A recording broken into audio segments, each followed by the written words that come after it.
You open your eyes for the first time. The year is 1475. The place is Florence, Italy. Congratulations, you've just been born into the greatest cultural explosion in human history. You are at the literal epicenter of the Renaissance. Too bad the first thing you smell isn't fresh oil paint or expensive incense. It's a bucket of human waste being dumped into the street outside your window. Welcome to the world. Your name is Giovanni, and your first challenge is simply not dying. Before you can even protest, your mother wraps you so tightly in linen bandages called swaddling that you can't move your arms or legs. This isn't a punishment. In the 15th century, people believed that if a baby's limbs aren't tied down, they'll grow crooked, or worse, you'll crawl around like an animal. You are now a tiny, screaming human burrito. Your father, a middle-class wool merchant, sprinkles a bit of salt on your tongue. It's a tradition meant to give you wisdom and ward off demons, but to you, it just tastes like a bad snack. You're lucky, though. You were born into a family with a stone house. In 1475, nearly 50% of children in Florence don't make it to their 10th birthday. If you can survive the next few years without catching the plague, smallpox, or a particularly aggressive cold, you're already a statistical legend. Fast forward to age 5. You've traded the swaddling clothes for a tiny tunic. There are no zippers or buttons, yet those are for the rich. You spend your days playing in the dirt with a wooden hoop and a stick. You look up and see the Duomo, the massive dome of the Florence Cathedral, towering over the city. It was finished by Filippo Brunelleschi just a few decades ago, and it's the largest masonry dome in the world. It's your North Star. It reminds you that in this city, humans can do anything. But your mum reminds you that humans also need to eat. Dinner is served. Hope you like bread.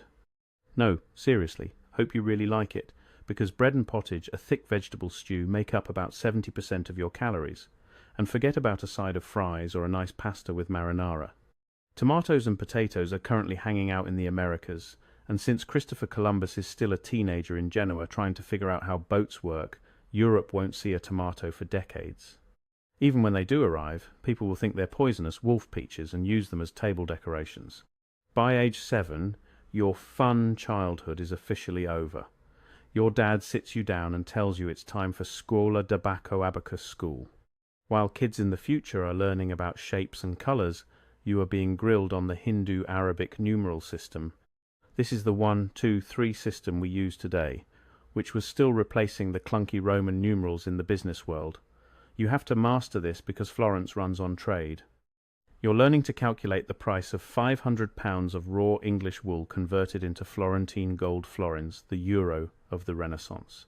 The florin contains exactly 3.5 grams of pure gold, and it is the most trusted currency in the world.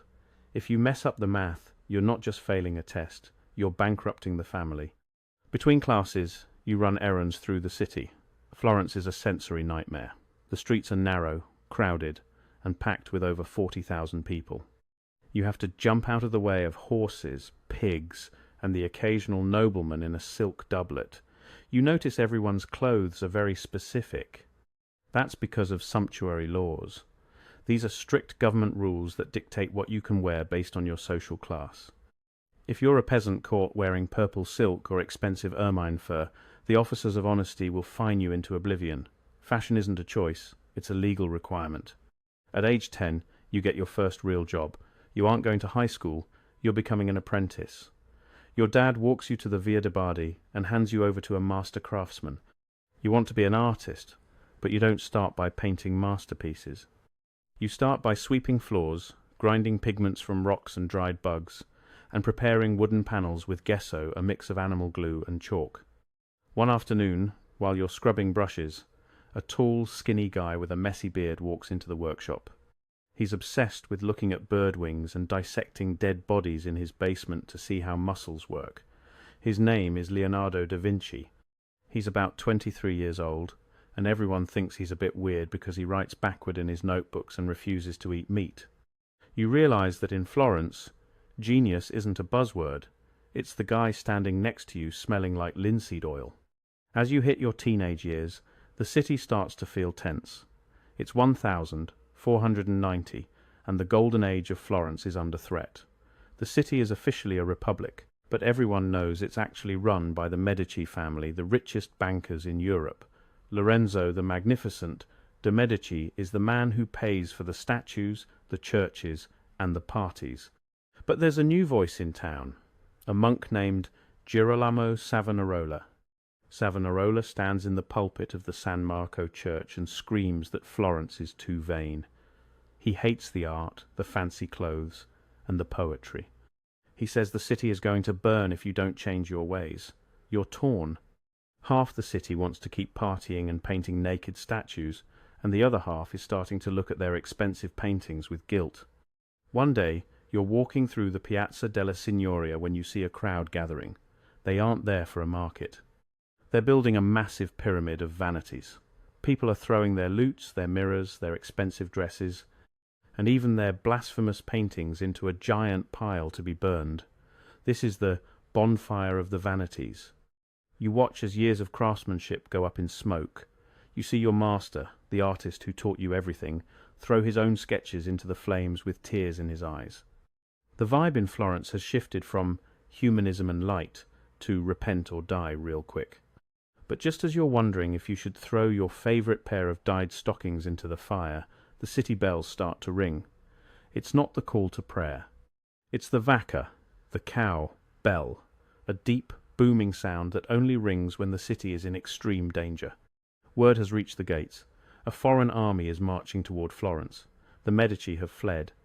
The French king, Charles VIII, is at the door with 25,000 soldiers and the most advanced cannons Europe has ever seen. You're 19 years old. You have no weapons. Your master is in a religious trance, and the guys who used to sign the paychecks are gone.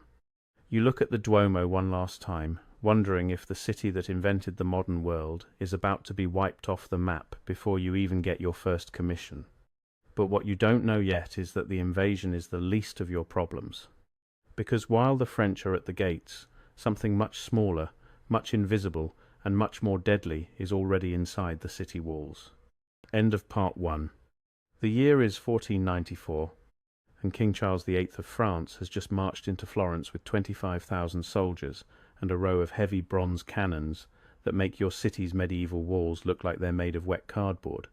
You're standing in the crowd as the Christian Turk, as they call the king, rides in on a black stallion. You're terrified, but also kind of impressed. This is the first time Europe has seen mobile field artillery on this scale.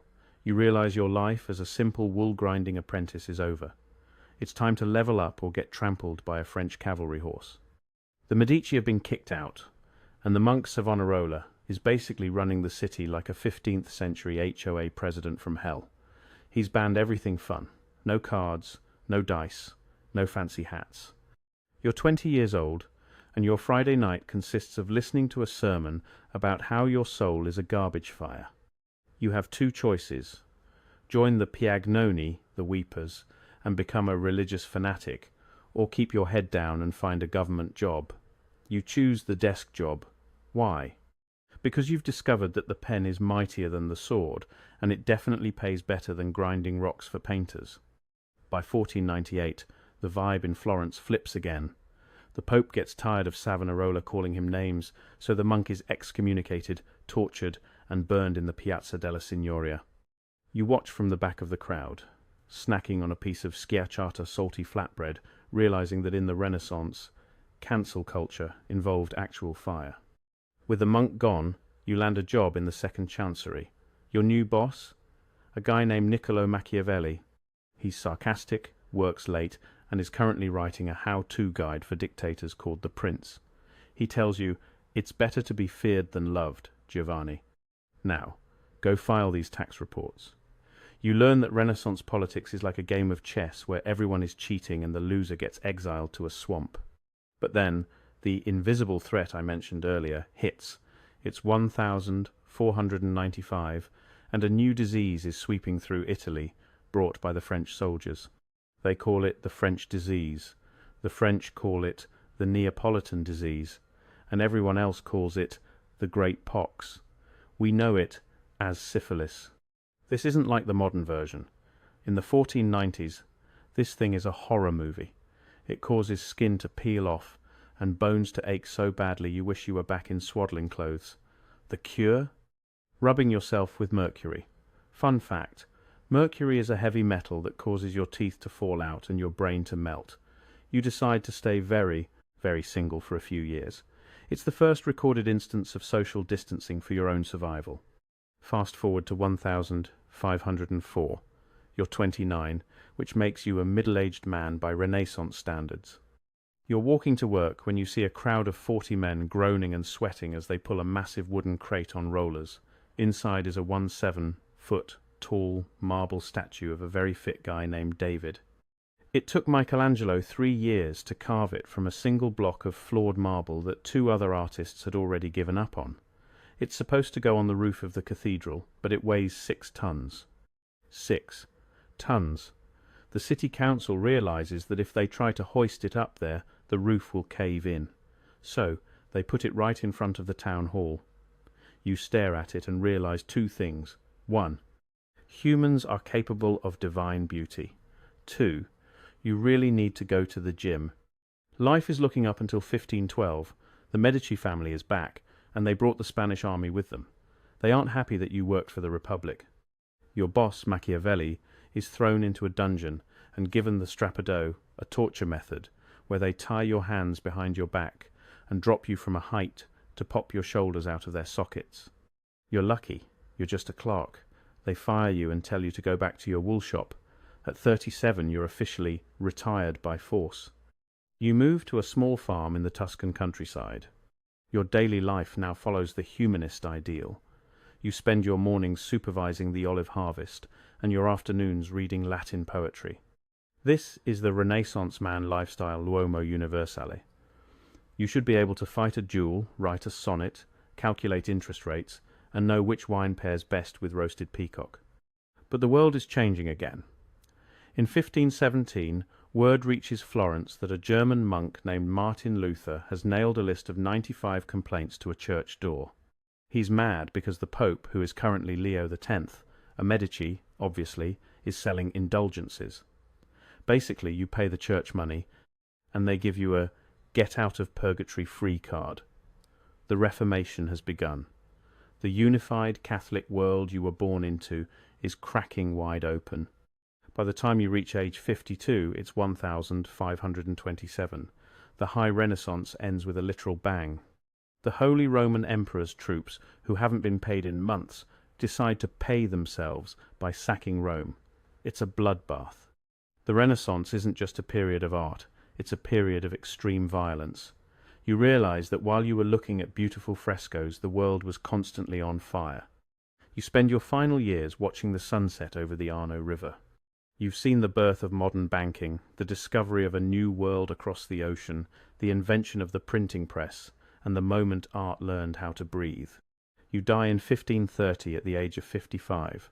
For your time, you were an old man. You don't die of a sword wound or the plague. You die of a common infection from a tooth abscess. There are no antibiotics, no anesthesia, and the doctor's best advice was to bleed you with leeches to balance your humours.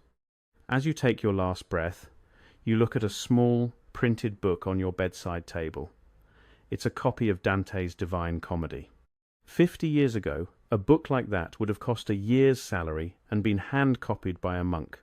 Now, it cost you the price of a few chickens. You were born into a world of darkness and superstition, and you're leaving it in a world of light and literacy. You didn't paint the Sistine Chapel or discover gravity, but you lived through the greatest reboot in human history. What really happened? The Italian Renaissance, roughly 14th to 17th century, was a bridge between the Middle Ages and modernity. While we remember it for the TMNT artists Leonardo, Michelangelo, Donatello, and Raphael, it was a time of massive political upheaval, constant warfare, and the terrifying Great Pox outbreak of 1494. The population of Florence actually dropped during the 1500s due to these factors, proving that while the art was 10/10, the living there experience was about a 2/10. You might not have a statue in the square, but hey, at least you didn't have to use mercury as moisturizer. If you think your life is hard, just remember, you don't have to calculate wool taxes using an abacus while a monk tries to burn your favorite shoes.